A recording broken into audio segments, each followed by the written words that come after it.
Assalamualaikum warahmatullahi wabarakatuh.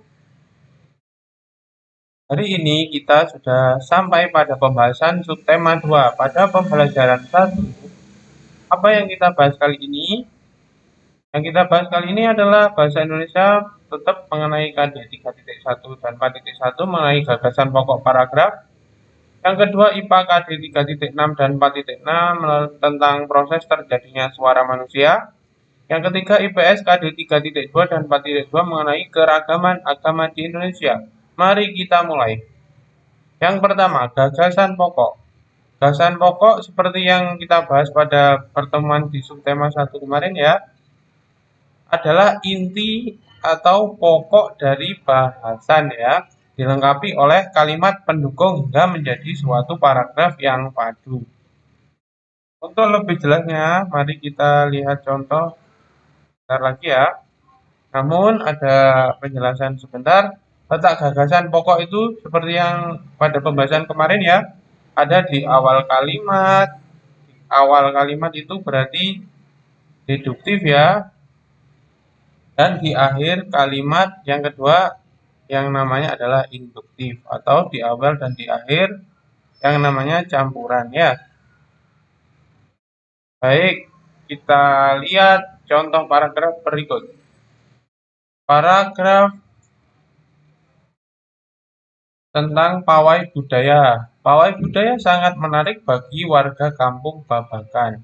Pawai ini selalu menampilkan keragaman budaya Indonesia. Udin dan teman-teman tidak pernah bosan menanti rombongan pawai lewat. Tahun ini mereka datang ke alun-alun untuk melihat pawai tersebut. Kakek Udin pun terlihat sabar menanti, terdengar suara gendang yang menandakan rombongan pawai semakin dekat.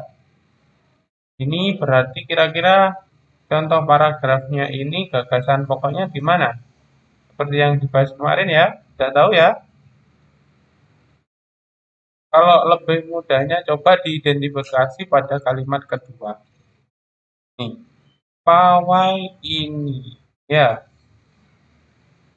berarti menunjuk ke kalimat pertama ya, berarti paragraf eh,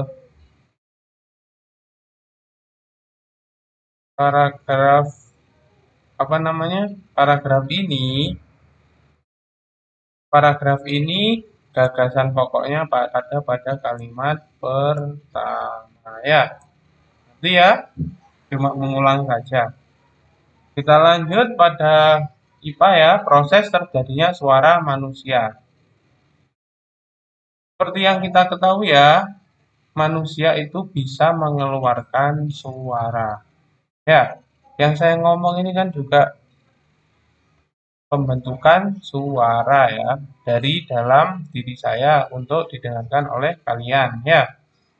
Begitupun kalian juga bisa ngomong dan saya dengarkan. Seperti itu ya.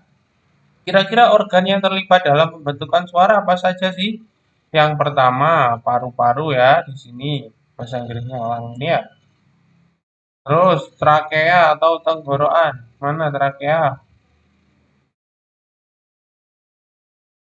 Eh, ada ya? Tenggorokan itu di sini ya.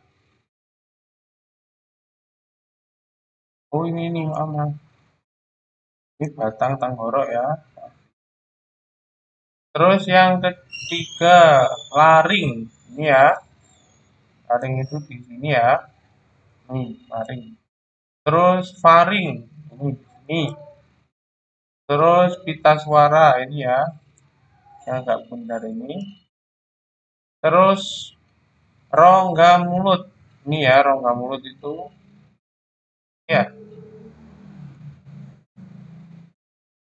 Terus ada apa lagi? Rongga hidung atau nasal cavity di sini ya. Terus ada lidah di sini. Mana lidah? Ya. Terus ada bibir. Tahu semua kan ya?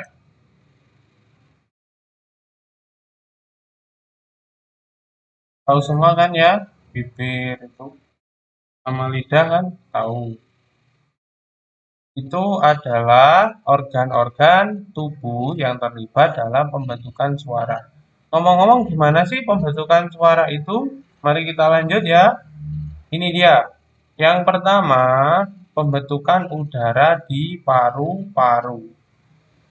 Jadi, kembali ya, udara di paru-paru ini diangkat ke atas, ya, ditekan sampai melewati dari yang namanya rongga ini ya, trakea ini ya.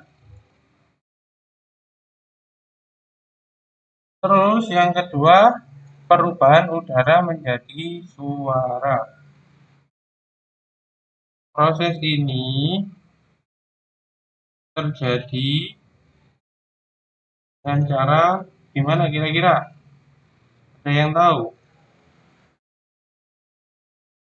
Menggetarkan pita suara ya. Pembentukan di pita suara yang bergetar ya. Karena ditekan oleh udara yang dari paru-paru tadi ya.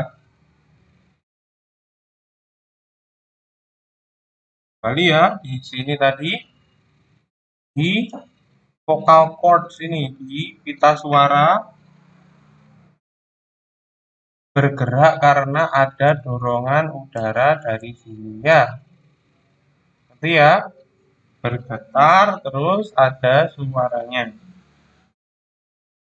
Terus proses yang ketiga adalah artikulasi, yakni pengucapan atau rongga mulut itu ya, rongga mulut ada yang bergerak ya, ada gerakan lidah, rahang bawah, pipi, bibir itu ya, lidahnya juga hingga menjadi pengucapan suara menjadi bunyi. Bunyi itu spesifik, maksudnya berbeda-beda antar bunyi yang dibentuk. Contohnya A, A kan mulutnya terbuka ya. Kalau B, B itu agak tertutup. C agak. Kira-kira apa saja sih agama di Indonesia itu? Mari kita lihat ya. Ternyata di Indonesia itu agama resminya ada 6 ya. Ada Islam, Kristen, Katolik, Hindu, Buddha, dan Konghucu. Ini ya, ada Al-Quran sebagai kitab umat Islam, tempat ibadahnya masjid, hari besarnya Idul Fitri, Idul Adha, tahun baru Hijrah, Hijriah, ya, Isra Mi'raj. Terus kegiatan keagamaannya ada Jumatan, puasa Ramadan, Maulid Nabi, ziarah, dan lain-lain ya. Ini bisa dibaca sendiri. Pause dulu ya videonya. Mungkin pembelajaran kita berakhir di sini ya. Apabila ada pertanyaan, langsung saja via Classroom atau bisa WhatsApp ya, baik grup atau Japri. Kurang lebihnya saya mohon maaf dan saya akhiri. Wassalamualaikum warahmatullahi wabarakatuh.